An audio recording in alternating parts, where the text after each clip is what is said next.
Nosotros seguimos con nuestro recorrido un poco sobre el desenvolvimiento y la dinámica del sector privado. Seguimos en esta circunstancia y en esta época tratando de aproximarnos a un balance de cada uno de los sectores. Y en esta ocasión nos acompaña Mauricio Brin Laverde, quien es el presidente de la Cámara de la Construcción.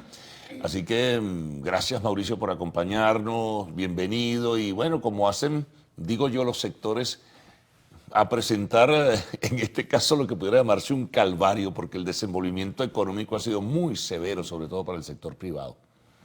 Bueno, buenos días, Carlos. Muchas gracias por la oportunidad. Un placer estar aquí con ustedes. Bueno, efectivamente el sector construcción, como la economía en general, pues tiene ya varios años cayendo. Sí. Tenemos el, el peor desempeño de todos los sectores, porque venimos cayendo durante los últimos 6 años y ya del año, con las últimas cifras del Banco Central publicadas para el primer trimestre del 2019, caímos un 74% con respecto al primer trimestre del 2018. Y ya tenemos acumulado una caída del 95% del 2013 a la fecha. Es duro, es tremendo en ese sentido. Ahora, es importante señalar un poco para tratar de despejar dudas que muchas personas viven un ejercicio de fantasía, ¿no? Viven un poco en la ficción de lo que ven. Pongamos por referencia a Caracas, entonces van a ciertos sitios emblemáticos de la Gran Caracas, del área metropolitana, y ven construcciones por aquí y por allá, pero eso tiene otra razón, ¿no? Al final de cuentas, eso no es la industria de la construcción moviéndose como tal, ¿no? No, efectivamente, en el tema de la construcción de edificios, como en otras áreas, hay como una especie de burbuja Sí. allí que pareciera que es, pero no es. La industria de construcción, con los números, la construcción pública está prácticamente paralizada porque, bueno, el Estado no tiene recursos para financiar los proyectos de infraestructura, y el sector privado ya lleva 2 años, digamos, la gran parte del sector privado que construye viviendas y centros comerciales, etcétera, etcétera, que también está paralizado porque no tiene financiamiento. La banca está completamente descapitalizada y entonces no hay financiamiento, y sin financiamiento no hay construcción. Eso es evidente, ¿no? Sí, porque a veces uno dice, cualquier argumento un poco baladí de esos que surgen en el no, pero mira las Mercedes y tal, es una circunstancia, es lo que dice, es una burbuja, eso no es el sello ni el indicativo del movimiento de la industria de la construcción. No, efectivamente, bueno, y el interior del país en eso también, como en todas las otras cosas, pues está realmente mucho peor que Caracas, porque Caracas siempre, Claro. digamos, tiende a hacer un mejor Aquí escenario. tratan de ocultarse todos los males. Exactamente, sí, sí, sí, sí, sí, sí. Pero no, el sector construcción, digamos, sus perspectivas para el año 2020, pues esperamos que, digamos, producto de las necesidades, el gobierno nacional pues termine de permitir y fomentar la participación del sector privado, porque al final está claro que, de acuerdo con las mismas cifras del Banco Central, que lo que ha decaído durante todos estos años es la inversión privada, y por eso está paralizado el país. Sí, claro, y la industria de la construcción es un motor fundamental para darle dinamismo, no solamente en Venezuela, en todas partes del mundo, a la actividad económica. Ahora, el gobierno vive promoviendo que construye viviendas, vive señalando que ya van por la vivienda 2 millones y tantos, que van hacia los 3 millones. ¿Qué tanto es eso cierto? Bueno, ¿Y qué construye el gobierno en realidad? O bueno, a quien contrate, pues. sí, bueno, como comentábamos, en el área de infraestructura son muy pocos los proyectos, yo creo que casi ninguno, digamos, que el gobierno está llevando a cabo. En el tema de la vivienda, pues bueno, nosotros nos ceñimos a las mismas cifras del Banco Central. O sea, no solo la construcción privada ha decaído, la construcción pública, o sea, Claro. esas cifras de construcción son de los dos sectores, del público y del privado. El privado es el que ha venido decreciendo más. Hoy en día está más o menos paritaria la participación de las inversiones en el área de construcción, pero bueno, son cifras muy, muy pequeñas, ¿no? La mayor parte de esas cifras que se hablan de viviendas no son viviendas nuevas, sino sino rehabilitación de vivienda, eso, pintura, arreglos, etcétera, que lo dan una vez que la vivienda pues ha cumplido con los requisitos que el gobierno tenía previsto, pues la dan como si fuera, digamos, una nueva vivienda, pero no son viviendas nuevas. Y hay una cifra del mismo Banco Central, que es la producción bruta de capital fijo, que justamente abarca todos los bienes muebles e inmuebles que se van agregando, digamos, al stock de infraestructura del país, y eso también sigue cayendo sostenidamente. El último trimestre cayó con respecto al anterior el 34%. Ahora, ¿cuál es el momento en que comienza a declinar con mayor fortaleza la industria de la construcción y su aporte también al Producto Interno Bruto, a la actividad económica en general?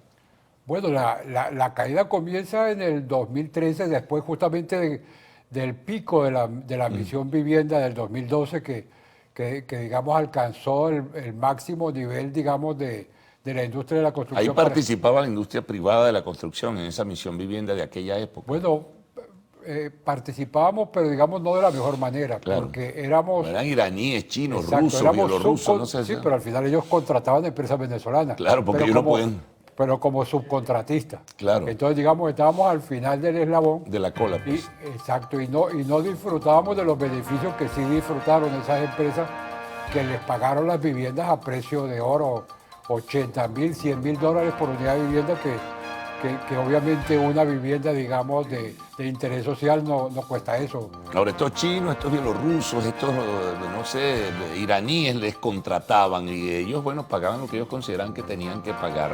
Y el grueso, digamos, del negocio se lo llevaban ellos. Exactamente, si ellos cobraban 80.000 dólares aproximadamente por vivienda, y bueno, y a las empresas venezolanas, pues no le pagaban ni la cuarta parte de eso. Bien, vamos a hacer una pausa y al retorno seguimos conversando con el presidente de la Cámara de la Construcción.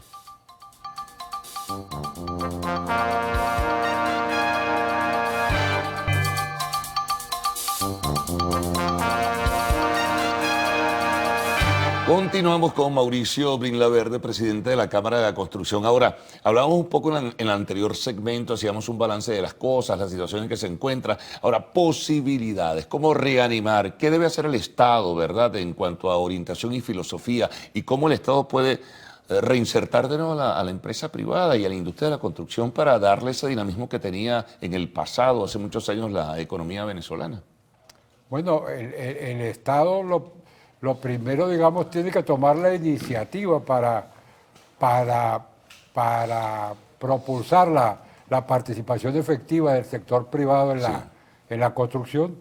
Hay que derogar una serie de leyes, digamos, que coartan la participación del sector privado, como es en el tema inmobiliario, Sí. la famosa ley de la estafa inmobiliaria, que obviamente con un título para una ley así, pues no hay ningún inversionista que vaya a participar en esas condiciones. Eso fue un fiasco, ¿no? Exacto. Bueno, pero si el Estado, digamos, toma esa iniciativa, digamos, y se adecúa el marco jurídico para crear la confianza, porque la inversión nace de la confianza.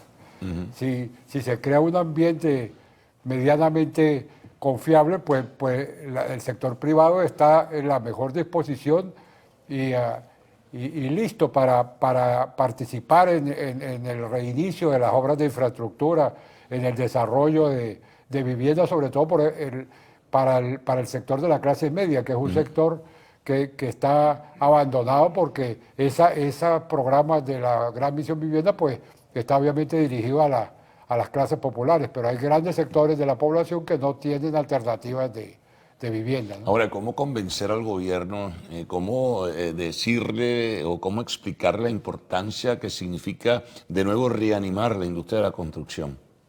Bueno, Ellos también desde el punto de vista político y social se verían beneficiados. claro que sí, bueno, y eso es lo que nosotros en cualquier oportunidad que tenemos le transmitimos, ¿no? Recientemente, por ejemplo, le enviamos una carta al ministro de Transporte con motivo de que ellos finalmente decidieron intervenir las obras de infraestructura de transporte que estaban paralizadas para reactivarlas. Bueno, nos pusimos a la orden como Cámara Venezolana de la Construcción, a la orden del ministro para apoyar. Eso es lo que todos queremos, que se reactive los proyectos y que se reactive la economía. Y bueno, siempre le ponemos a ellos como ejemplo de que no tiene nada que ver, digamos, el modelo económico con la filosofía política. Claro. El tema, por ejemplo, de la participación privada en las grandes obras de infraestructura, el primero en el mundo es China. Entonces, hoy en día en el sudeste asiático, en Vietnam, es uno de los grandes países donde el sector privado invierte en infraestructura. Entonces, Sí, bueno, como gustan de mostrar ellos, por cierto, esos modelos, ¿por qué no los asumen como tal? Porque en ambos casos que citas son dos dictaduras de un partido. En China es de un partido comunista, en Vietnam es de otro partido comunista. Ah, pero la economía es otra cosa, ¿no? Exactamente, exactamente, exactamente. Y eso es lo que nosotros le decimos, que las soluciones económicas esperan, todos los pueblos lo que esperan es que los gobiernos, eso, le creen prosperidad y que los países avancen. No tiene nada que ver con el tema, el tema de las tendencias políticas o los conceptos políticos. Sí, ahora, es decir, el tema es trabajarlo. Hay otro elemento importante, la variable que creo que se mencionaba anteriormente. No hay reanimación de la industria de la construcción si no se destraban, ¿verdad? Esos nudos que tiene, por ejemplo, la banca, porque no hay construcción sin financiamiento y el financiamiento lo da la banca. ¿Qué hacer ahí? Tienen que desmontar, por ejemplo, lo del encaje legal tarde o temprano.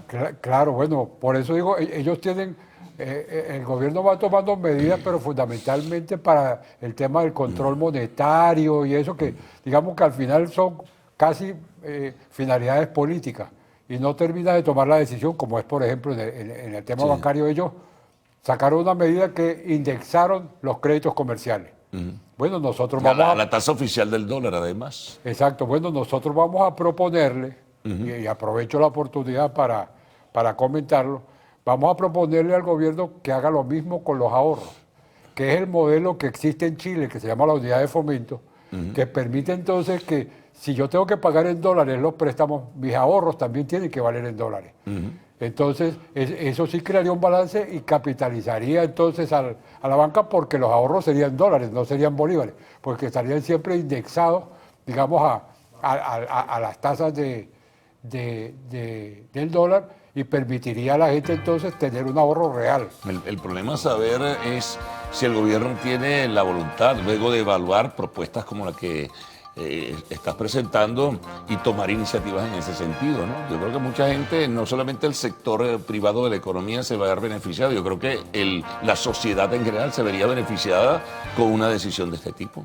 No, con toda seguridad. Ahora, nosotros pensamos que ya no, a lo mejor no por convencimiento, sino por necesidad, porque el país realmente, la situación económica está cada vez peor y la crisis continúa, pero por necesidad el gobierno va a tener que, digamos, ir tomando una serie de acuerdos y medidas que permitan que los problemas empiecen a solucionarse.